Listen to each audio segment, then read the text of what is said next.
If there's anything that I deeply feel that we all need, is the capacity to know and be attuned to the inner movements of our soul, the way our spirit is guiding us back home to ourselves, that internal current that is guiding the course of our evolution on a spiritual level. There is a communication from your deeper aspect, from your higher self, from your spiritual essence. And this communication is trying to guide you all of the time. The thing is, though, is that our minds are conditioned towards doing more, achieving more, being busier. There is this undeniable lingering of this production line mentality that we all carry. Even if you've been devoted to the spiritual path for so many years, it's just such a common code to carry that really sees the benefit in the production, in output, in busyness, in effort, in doing. And this really is the tendency of the mind. It loves to be busy. It loves to be engaged. It loves to be stimulated. When it is busy, when it is engaged, when it is stimulated, it keeps itself alive. Your programming enforces itself. And there really is less space for direct contact with divine, with your essence. And there is less potential for your mind and your mental programming to become deprogrammed and for you to liberate it. I truly believe that the biggest enemy of spiritual progress is busyness, is living a life too full of activity without enough space to know yourself, without enough space to hear yourself, without enough space to tend to the inner pull that comes from time to time. That inner pull that you will feel at certain moments in your life, you have to trust it. You have to let yourself listen to it and allow your attention to be guided in that direction.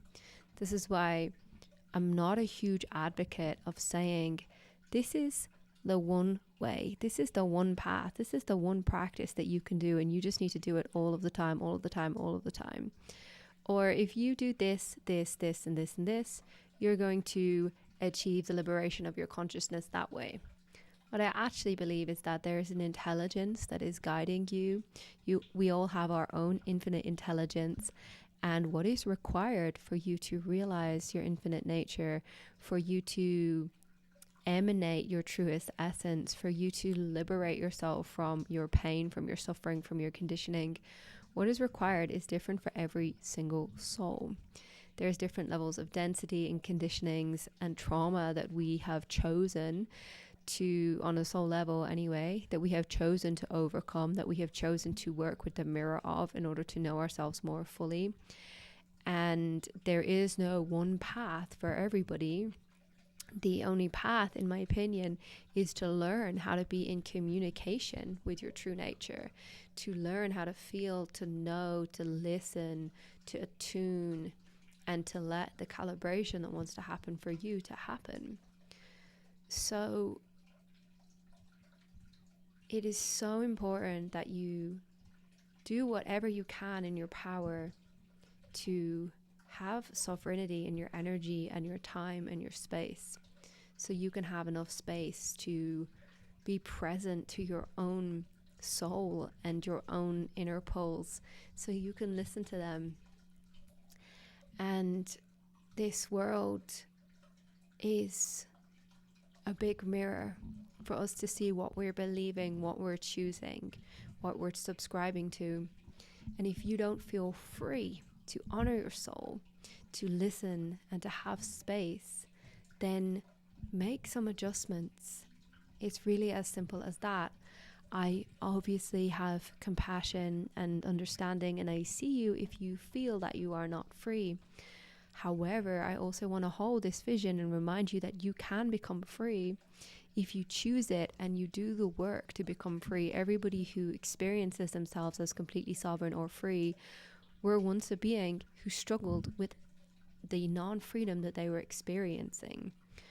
If you can create the space to be present with your deepest essence and to trust those inner poles, you will be guided towards whatever your highest alignment is, towards whatever the timeline is that you're meant to be on, and towards the growth and the expansion that you're meant to receive, and towards the initiations that you're meant to have into your infinite beingness, into the direct recognition of your nature, into really perceiving the greater truth of yourself. But it can't happen if you're always busy. It can't happen if you are enslaved. It can't happen if you are running away from space and trying to fill space with content, with being busy, with being stimulated, with all kinds of noise that drown out this connection.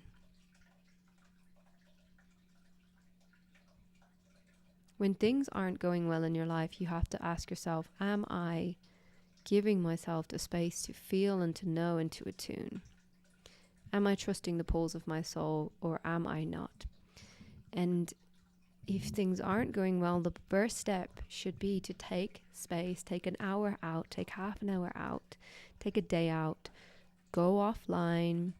Don't plug yourself into any information except maybe this video to help remind you, and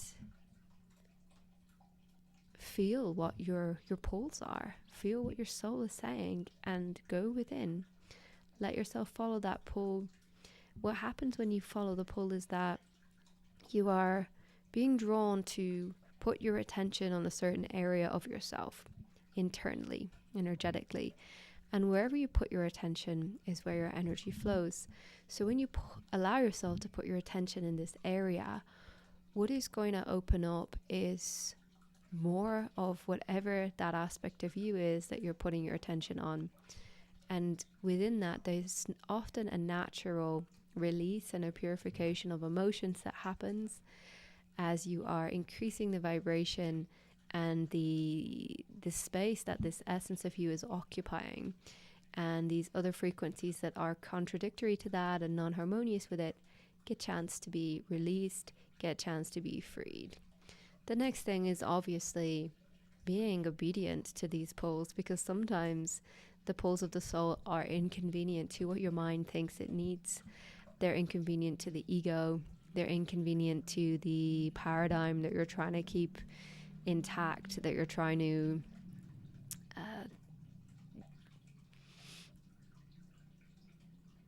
that you are believing is more important than the paradigm of your truest nature.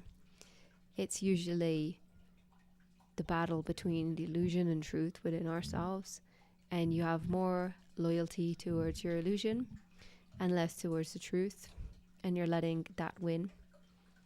I wholeheartedly believe that when we all take space to know these internal pulls and listen to them, that is all the work that is needed. That is all the work that you need to come into alignment, to come into truth, and to free yourself from your pain and your suffering.